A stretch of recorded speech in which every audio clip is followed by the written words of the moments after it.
नमस्कार। 7 से 14 जनवरी के इस नए सप्ताह में आप सभी का स्वागत है।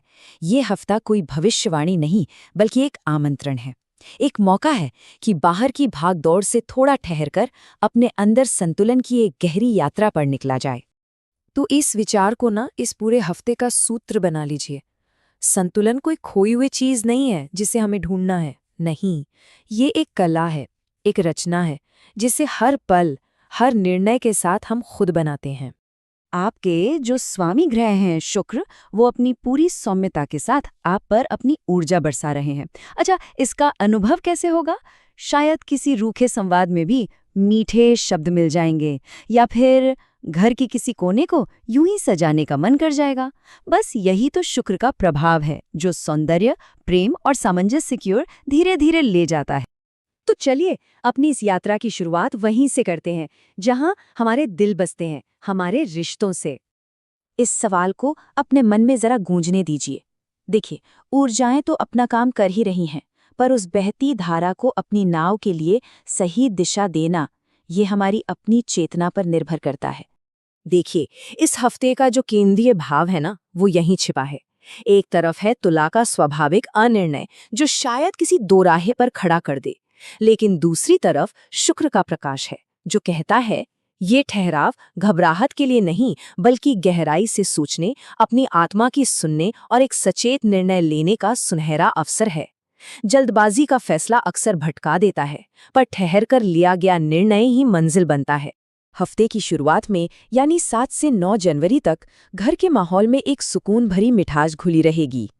लेकिन जैसे ही हम 11 से 13 तारीख के पास पहुंचेंगे, किसी छोटे से फैसले को लेकर एक दुविधा परिवार में हल्की सी बेचैनी पैदा कर सकती है। वहीं सामाजिक जीवन में 7 से 10 तारीख तक आपका आकर्षण चरम पर होगा। लोग आपकी ओर खींचे चले आएंगे और पुराने दोस्तों का साथ एक मजबूत स्तंभ जैसा महसूस होगा। और देखिए, जब भी ये अनिर्णय की धुंध छाए ना, तो बाहर जवाब तलाशने से पहले एक पल के लिए अपनी आंखें बंद करें और अपनी अंतरात्मा की आवाज सुने। वही आपका ध्रुव तारा है। स्पष्टता से कही गई बात और खुद पर अटूट विश्वास ही घर में शांति का रास्ता बनाएगा। चलिए अब घर से निकलकर कर्म क्षेत्र की ओर चलते हैं, जहां संतुलन का मतलब है निष्पक्षता के साथ प्रगति। ये हफ्ता सिर्फ आगे बढ़ने के लिए नहीं कह रहा, बल्कि सही तरीके से सबके साथ न्याय करते हुए आगे बढ़ने की प्रेरणा दे रहा है। जब अपनी प्रगति में दूसरों का भी हित छिपा हो, वही तो सच्चा संतुलन है। तो हफ्ते की शुरुआत में 7 से 9 जनवरी का जो समय है, वो टीम वर्क के लिए, साझेदारियों के लिए बहुत अच्छा है। संतुलन बनाने की आपकी जो कला है, आपकी कूटनीति, वो लोगों की नज़रों में आएगी और सराही जाएगी। कोई नया प्रोजेक्ट या सौदा सामने आ सकता है, जहां शर्तें सबके लिए न्यायपूर्ण होंगी। और जो विद्यार्थी हैं, उनके लिए यह समय पढ़ाई और जीवन के दूसरे पहलुओं में तालमेल बिठाने का एक बेहतरीन मौका।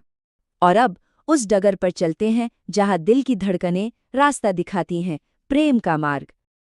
ये सवाल सिर्फ एक साथी खोजने के लिए नहीं है। नहीं, ये प्रेरित कर रहा है एक ऐसा संबंध बनाने के लिए जो बिल्कुल सच्चा हो, जिसमें कोई दिखावा न हो, जहां दो आत्माएं खुलकर एक दूसरे से बात कर सकें। तो जो लोग अभी अकेले हैं, उनकी जिंदगी में 8 से 11 जनवरी के बीच कोई दस्तक दे सकता है, एक नई ऊर्जा की चिंगारी की तरह।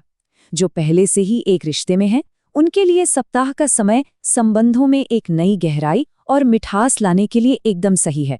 और यदि कोई किसी पुराने रिश्ते के घावों से उबर रहा है, तो ये हफ्ता ब्रह्मांड की ओर से एक मरहम की तरह है, जो एक नई शुरुआत का संदेश दे रहा है। तो देखिए, प्रेम में जब भी कोई दुविधा हो, तो तर्क वितर्क को थोड़ा किनारे रखकर बस अपने दिल की सुनिए।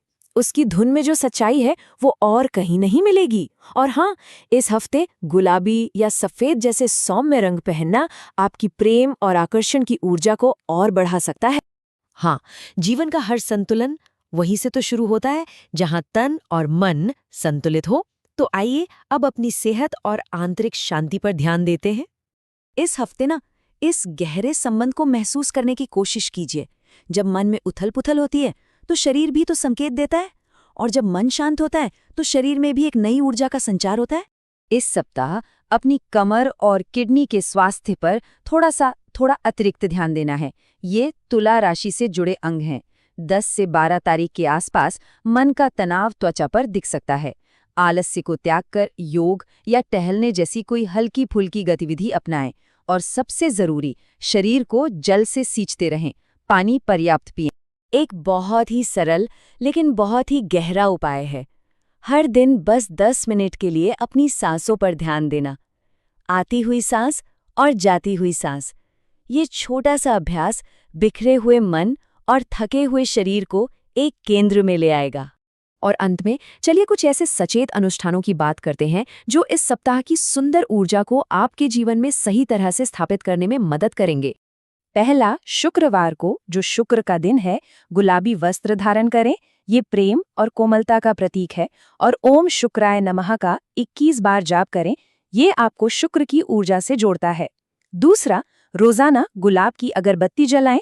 गुलाब की खुशबू हृदय चक्र को खोलती है, मन को शांत करती है और अनिर्णय की धुंध को छाटती है। और तीसरा, अपने पास ओपल या रोज क्वार्ट्ज क्रिस्टल रखें। ये दोनों ही सकारात्मक ऊर्जा के प्रवाह को बढ़ावा देते हैं। एक बात याद रखिएगा, ये केवल कोई टोटके नहीं है, ये आपकी चेतना को एक दिशा देने के, अपने इरादों को स्पष्ट करने के शक्तिशाली माध्यम हैं। ये आपको याद दिलाते हैं कि संतुलन बनाने की शक्ति आपके ही भीतर है। बस इसी प्रश्न के साथ मैं आपको इस सप्ताह की यात्रा पर भेजता हूँ। लक्ष्य किसी और के बनाए संतुलन को पाना नहीं, बल्कि अपने लिए, अपनी आत्मा के लिए संतुलन की एक नई परिभाषा गढ़ना है। आपका ये सप्ताह मंगलमय हो।